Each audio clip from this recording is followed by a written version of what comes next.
Assalamu alaikum, bienvenue sur la chaîne Spliffy Connection. Donc aujourd'hui on est avec Steven, d'Agro Consulting Sénégal. Donc je vais le laisser se présenter en 2 minutes, présenter un peu son projet et nous dire ce qu'il fait ici à Mbodiène. Voilà, moi c'est Steven Lejeune, plus connu sous le nom de Moussa Diallo ici au Sénégal et au Mali. Donc j'ai 33 ans, je suis en Afrique de l'Ouest depuis plus de 17 ans maintenant.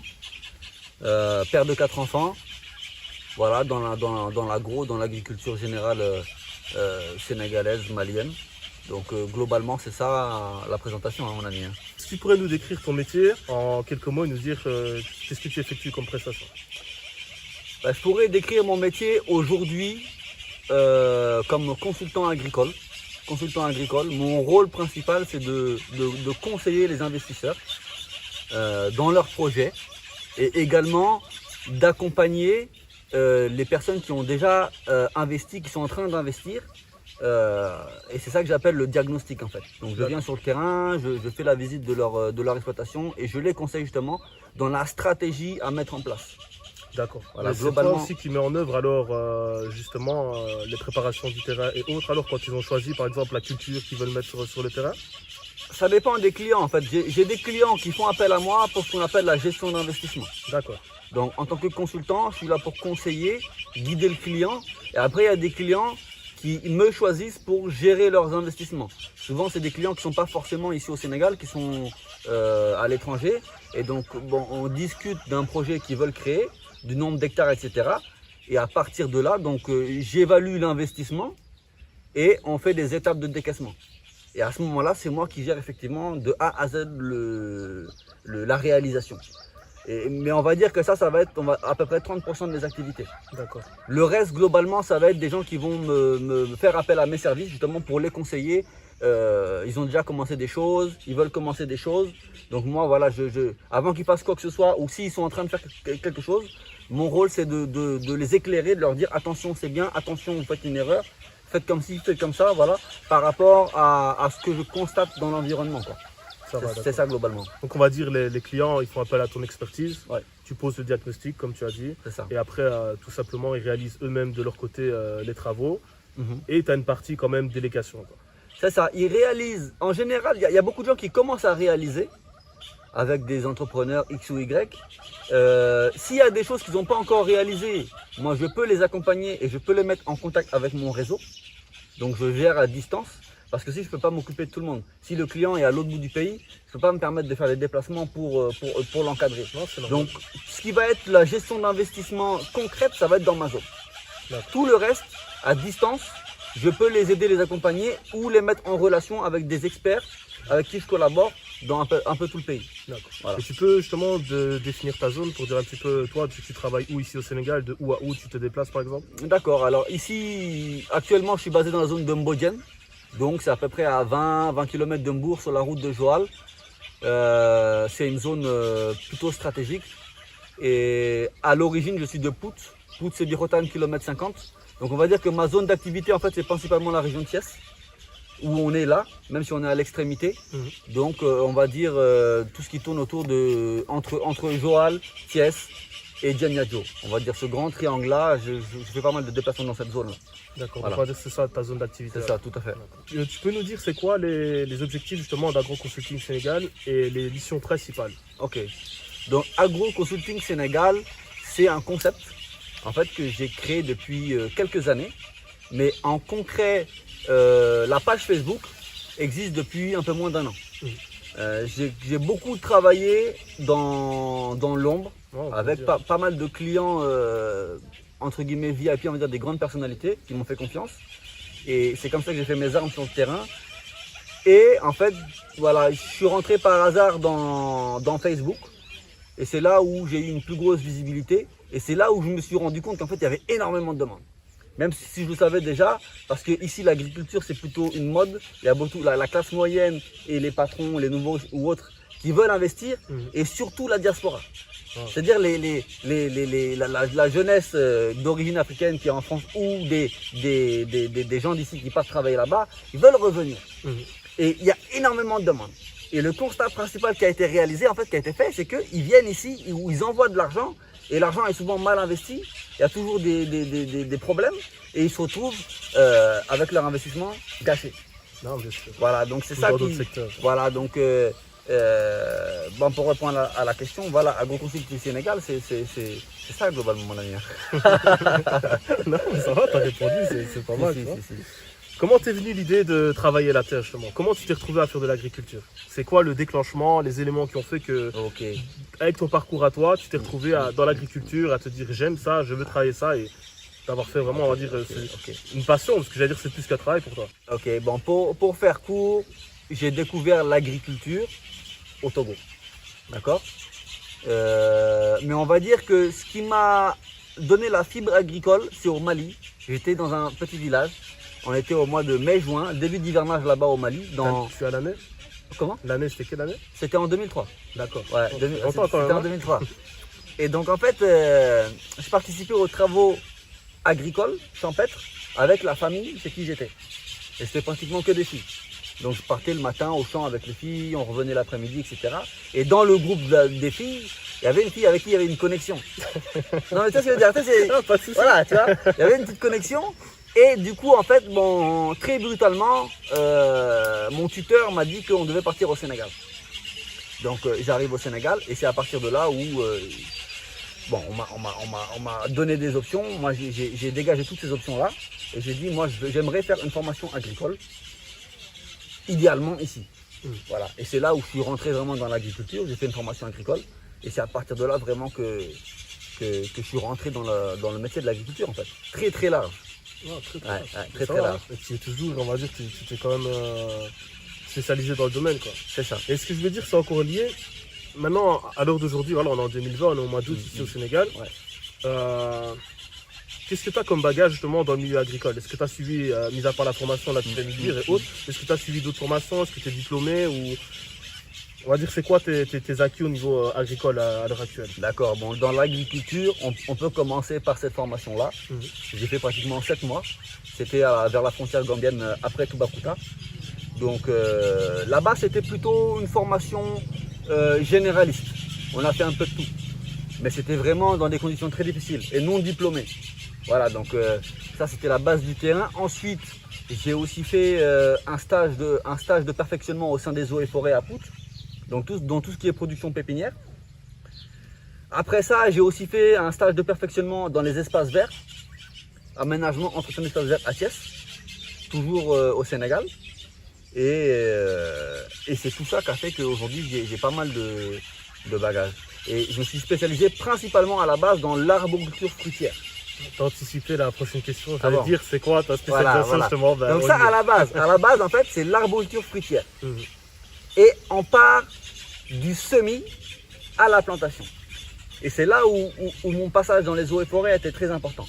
Parce que j'ai commencé mes activités d'entrepreneur ici au Sénégal en faisant mes propres pépinières.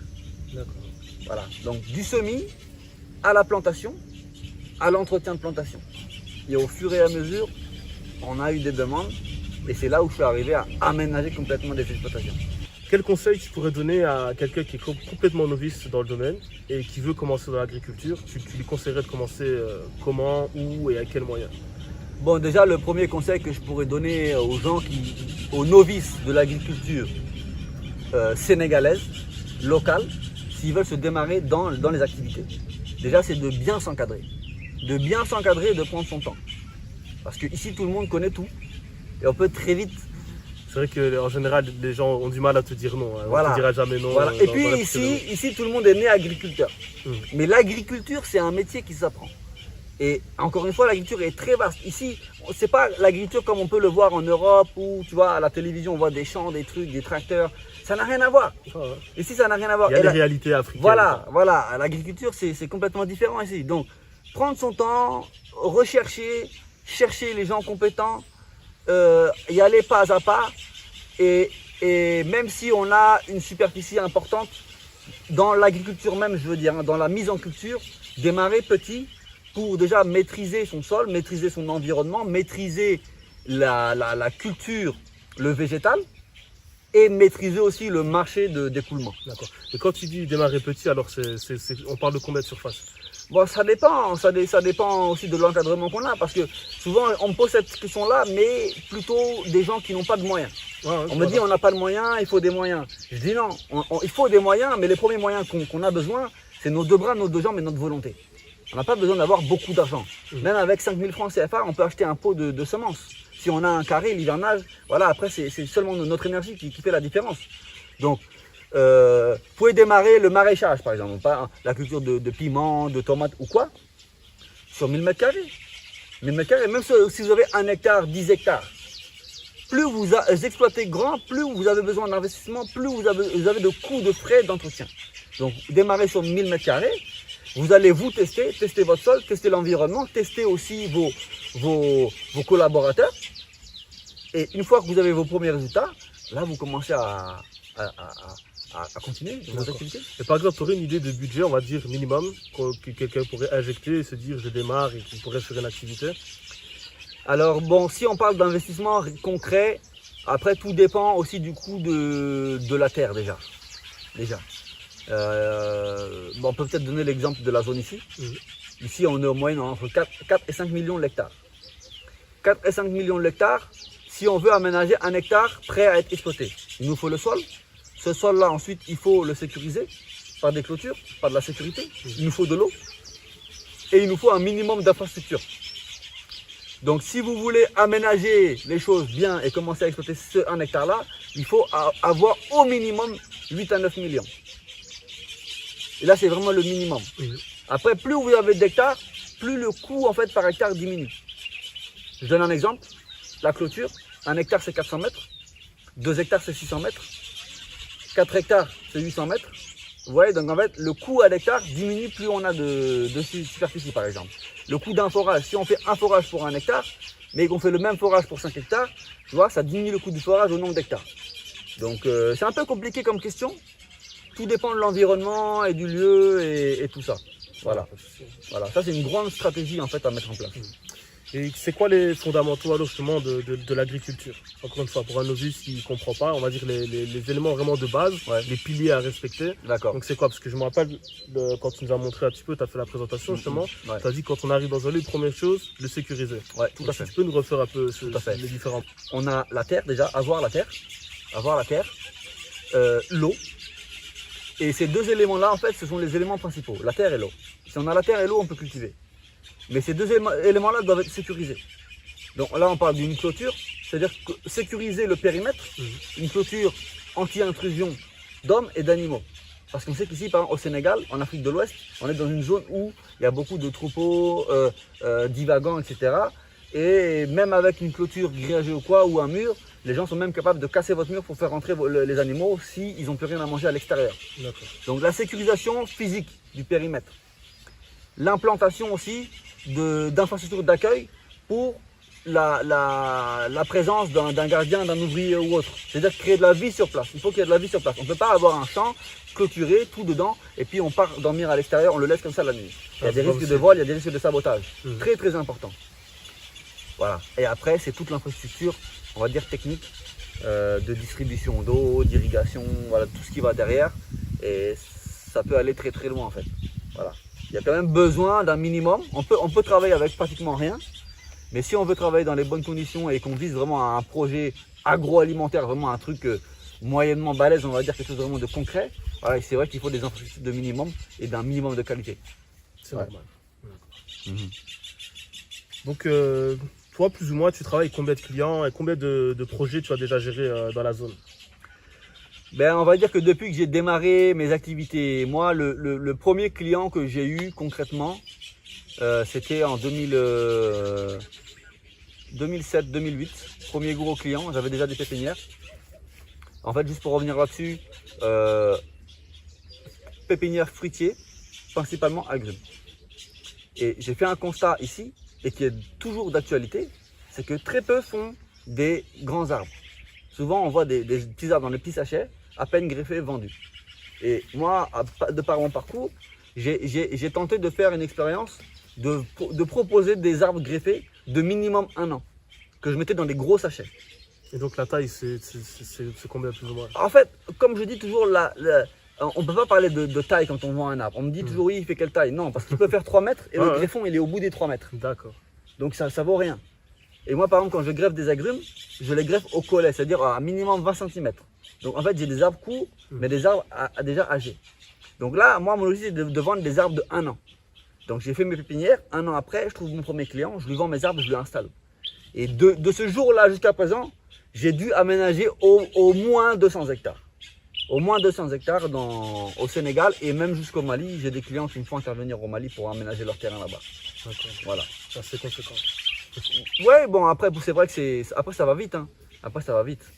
Et on va dire, c'est quoi quand tu as vu le basculement, on va dire que tu as commencé, comme tout le monde, quand tu es dans un domaine au début, on va dire c'est toujours le plus difficile. Ouais. Mais quand est-ce que vraiment on va dire que la sauce elle a pris, quoi? Que les clients ont commencé à venir, tu as commencé à avoir du travail régulier et que...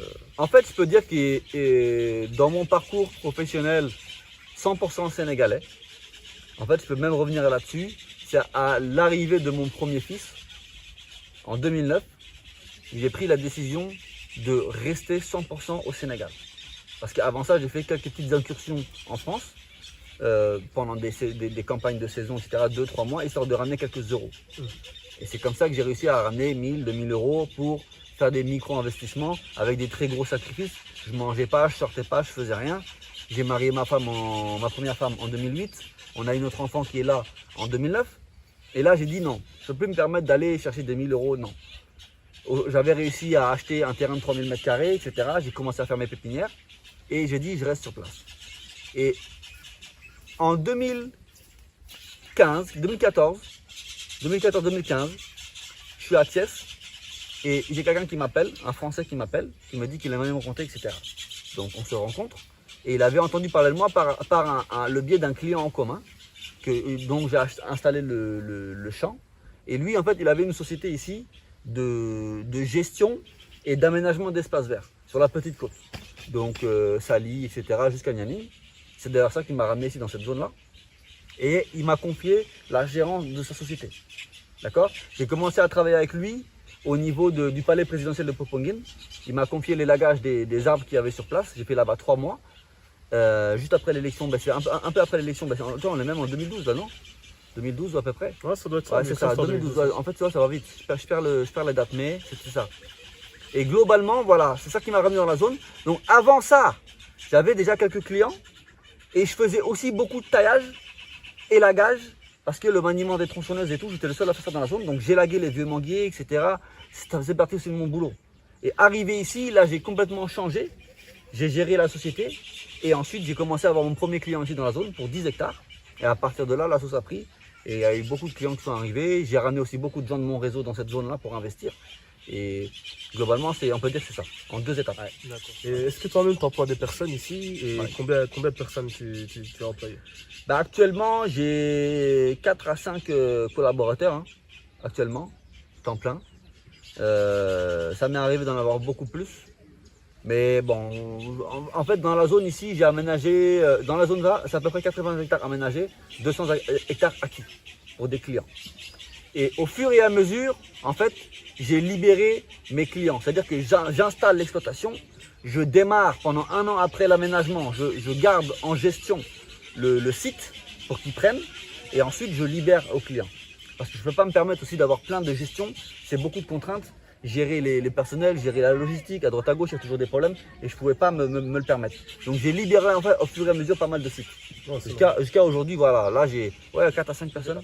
D'accord. Ouais. Donc aujourd'hui, on peut dire que tu vis uniquement de l'agriculture et du travail que tu fais alors? Ouais, à dire que je vis de l'agriculture, je dirais non. Parce que même moi, mon champ personnel ici, bon là on a des agrumes qui sont là, qui sont en fruits et tout, mais mon champ personnel, à l'heure actuelle, est en phase de construction.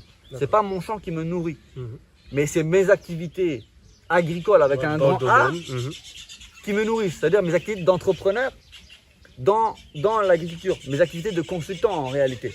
C'est ça qui me nourrit et qui me nourrit depuis très très longtemps.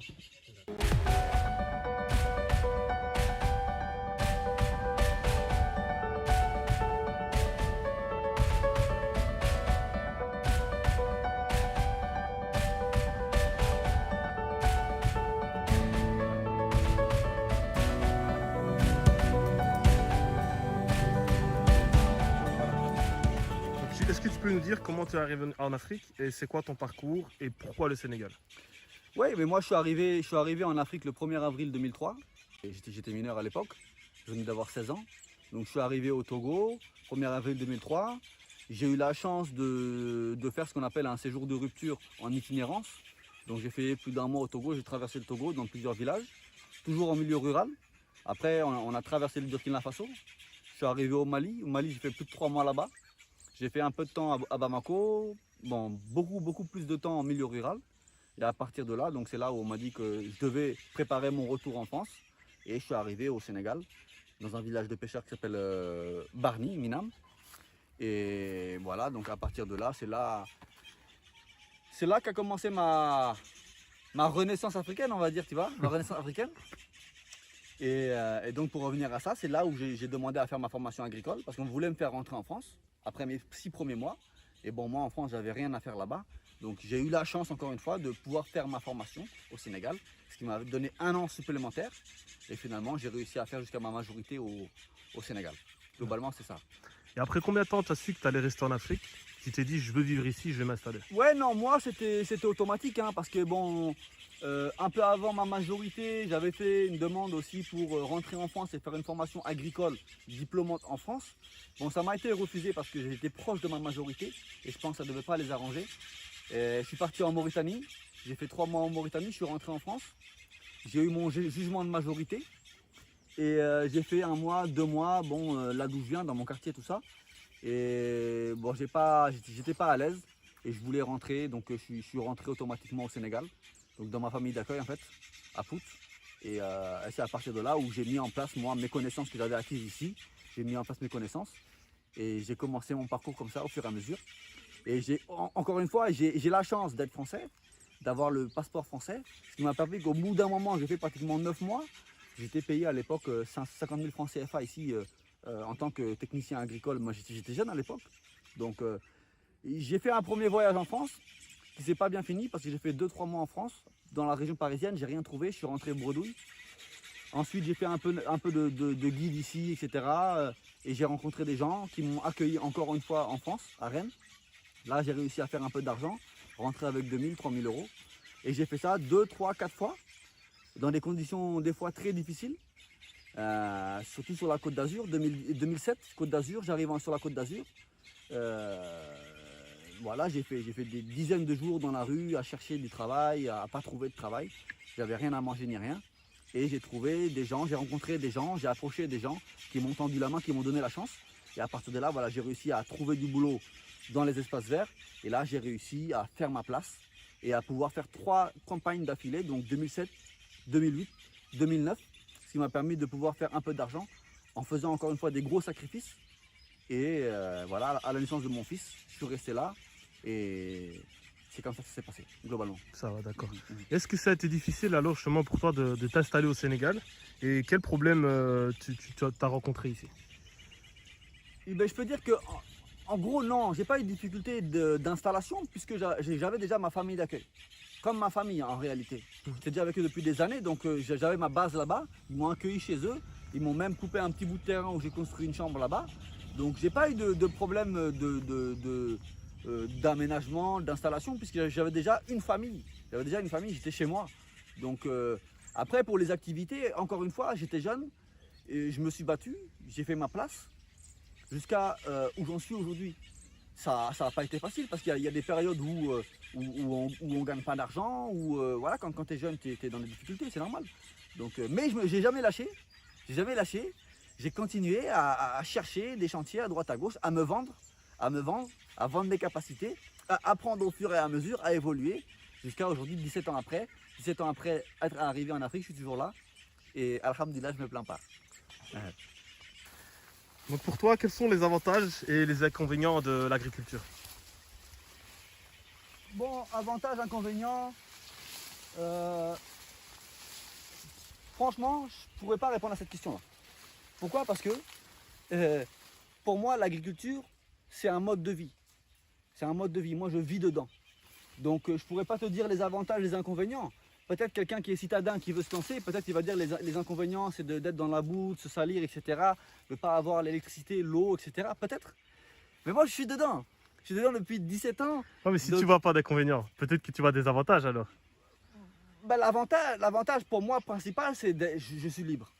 Je suis libre. Et j'ai la chance que aujourd'hui, à mes 33 ans, j'ai travaillé très tôt, j'ai fait beaucoup de sacrifices et je suis chez moi.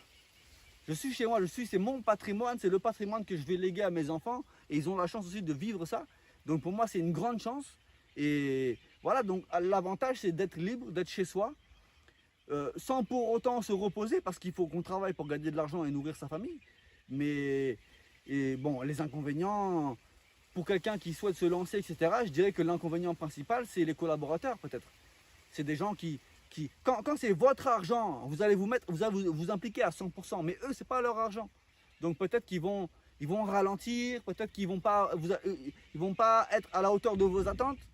Voilà, peut-être ça sera les inconvénients. Et aussi, l'agriculture, c'est du végétal. Le végétal, c'est du vivant.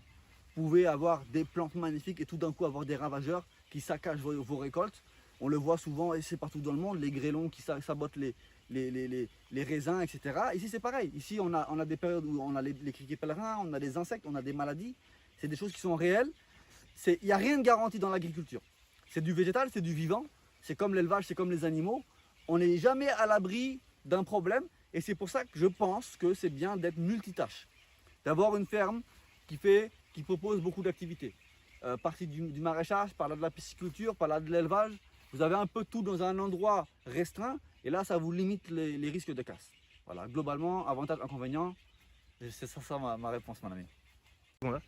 Donc, est-ce que c'est compliqué d'entreprendre au Sénégal? Et quels conseils tu pourrais donner pour quelqu'un qui veut commencer ici une activité, mais pas spécialement dans l'agriculture, hein, d'après ton expérience à toi, ce que tu as pu voir? Ouais, après encore une fois, moi, je vais dire que j'ai quand même un parcours assez spécial.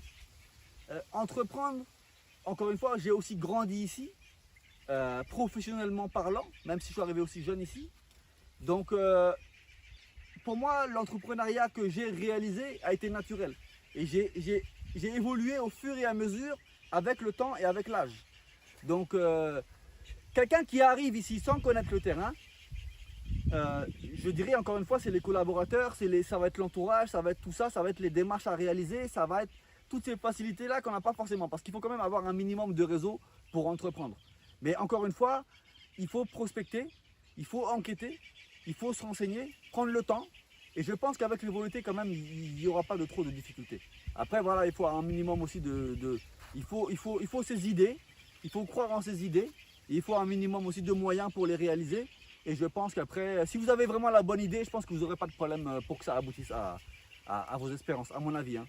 Donc ici, on est sur un site qui est assez isolé. Donc quel conseil tu pourrais nous donner justement pour tout ce qui est sécurité? Parce qu'on va dire ici, tu es quand même un peu au milieu de nulle part. Tout à fait. Donc si t'arrive quelque chose, voilà, tu peux pas compter sur une aide extérieure ou autre. Tout à fait. Bon après, je dirais que la sécurité, c'est primordial. Sécuriser son investissement et se sécuriser soi-même si vous vivez sur place. Donc encore une fois, on est sur la clôture du périmètre. Mais c'est une clôture qui a quand même 3 ans. Donc on a le grillage, on a la haie défensive, on a la haie brise-vent qui vont permettre qu'à terme, personne ne pourra pénétrer à l'intérieur du périmètre et aussi vous avez un brise-vue. Personne ne pourra voir qu'est-ce qui se passe chez vous. Ça c'est très important parce que très rapidement les gens s'ils voient que vous avez des animaux, vous avez certaines choses, il va y avoir la convoitise et on sait ici comment ça se finit. Vous avez des risques de vol et de gens qui vont pénétrer chez vous.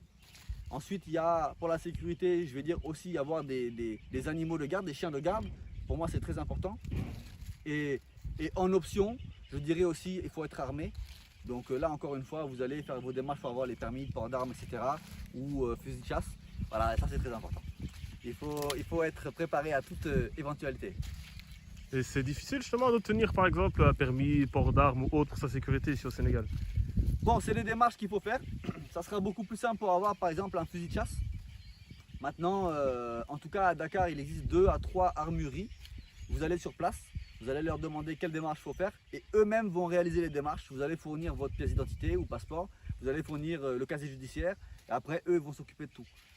Après vous avez aussi des armes non létales comme les gomme-cognes, etc. Moi j'en ai ici même un. Donc voilà, pour moi c'est les options qu'il faut. Après être armé, il faut aussi être préparé psychologiquement au cas où. Parce que c'est pas tout le monde qui peut manipuler une arme. Il ne faut pas aussi tirer n'importe comment. Donc ça aussi c'est... Il faut y aller mollo, je pense que bon voilà, en tout cas ça fait partie de la sécurisation. Après voilà, pour moi, un champ, une exploitation agricole, une ferme, n'importe quel nom qu'on peut lui donner, on doit limiter les visiteurs. Vous vivez sur place, vous travaillez sur place, vous avez votre patrimoine sur place. Les gens qui travaillent même doivent être contrôlés. Les gens qui travaillent à l'intérieur, vous devez vous méfier d'eux. Et les gens qui viennent, les curieux, surtout évitez, n'ouvrez pas votre porte. Limitez l'accès à votre lieu de travail, à votre investissement, et vous verrez que vous aurez de moins en moins de problèmes. Parce qu'ici, on dit souvent que le voleur habite dans la maison. Voilà, donc ça c'est très important aussi, il ne faut pas l'oublier. Il ne faut pas être trop naïf, il ne faut pas être trop gentil avec les gens. Il faut savoir, voilà, c'est la balance qu'il faut avoir. À mon avis, c'est surtout très important. Donc je voulais savoir, donc voilà, ici on a ton bassin, on voit plus loin justement que tu as des pompes et autres, tu as fait des installations. Est-ce que tu as eu du mal à te fournir par exemple, ou est-ce que c'est facile de se fournir au Sénégal justement? Et si oui, comment est-ce que tu fonctionnes pour les commandes et tout ça? Ok, bon, je peux dire que actuellement, là on est en 2020 et c'est de plus en plus facile en fait d'obtenir certains produits parce qu'il y a de plus en plus d'importateurs et de vendeurs de matériaux. Donc on parle de tuyauterie, on parle de pompes solaires, électriques, peu importe, les bâches des bassins, etc. Donc aujourd'hui, bon, moi j'ai un réseau de professionnels, chacun spécialisé dans sa branche. Et donc aujourd'hui, j'ai plus aucun problème pour obtenir certains matériaux, c'est pas un souci. Sincèrement, maintenant, actuellement, c'est quand même assez bien développé quand même. D'accord. Donc on peut dire qu'on retrouve tout, que ce soit pour le solaire, que ce soit justement pour le matériel agricole même. Tout à fait. Et même si on l'a pas localement, on peut le faire commander sans aucun problème par des professionnels qui ont l'habitude de le faire. Vous payez ça, vous le recevez. Avec maintenant les avions, tout ça, ça vient très très vite. Donc non, vraiment maintenant, ça va. Sénégal, c'est un pays bien desservi, on va dire. Ouais. Ça va, d'accord. Donc, toi, quel est ton business model? Comment est-ce que tu as financé tes projets? Est-ce que tu fais des emprunts ou autres, des financements? Ou est-ce que tu as eu des sponsorings ou tu fonctionnes en fonds propres? Ok, bon. Souvent, on me pose la question du business model, du business plan et tout ça. Moi, je ne connais pas ces mots-là, en fait. C'est tout au feeling et en fait, c'est à l'instinct. C'est l'instinct de survie. J'ai toujours été entrepreneur. J'ai commencé avec 3 poulets que j'ai revendus, j'ai acheté des canards que j'ai revendus et au fur et à mesure. Et depuis très jeune, en fait, dès que je gagne de l'argent, en dehors de ma dépense, parce que j'ai été aussi chef de famille très tôt, très jeune, j'ai toujours su mettre le surplus dans des bons deals. Et c'est au fur et à mesure que j'ai investi jusqu'à aujourd'hui avoir mon propre site, ma propre ferme personnelle, qui n'est pas finie, qui est toujours en évolution parce que ça demande quand même beaucoup de moyens. Donc quand j'ai un chantier qui est finalisé et que je reçois mon argent, voilà, je paye mes factures, je paye mes fournisseurs, je paye tout ce qu'il a payé, le reste, je les réinvestis. Voilà, donc je me fais une petite stratégie par étape, je me dis voilà, prochaine fois je vais faire ça, prochaine fois je vais faire autre chose. Voilà, mais j'ai pas une ligne de conduite en fait. J'improvise beaucoup, des fois je commence, j'arrête, je fais autre chose parce que entre temps il y a eu un autre feeling, entre temps il y a eu un autre filon qui s'est créé. Donc voilà, moi je suis pas du tout sur le papier, on va dire, je suis vraiment dans le feeling. Ouais.